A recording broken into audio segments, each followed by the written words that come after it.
الذين يبلغون رسالات الله ويخشونه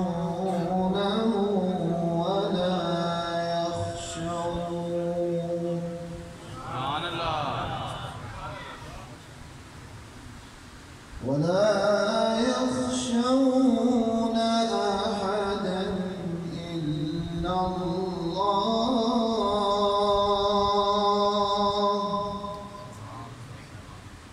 وكفى بالله حسيبا.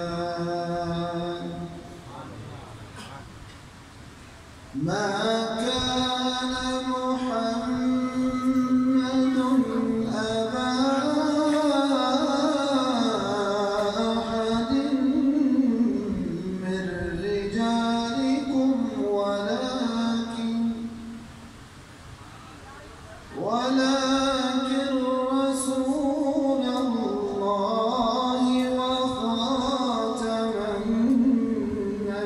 النبيين وكان الله بكل شيء عليما. يا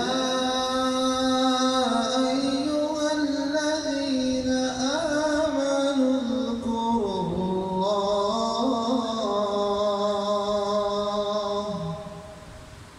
اذكروا الله ذكرا كثيرا وسبحوا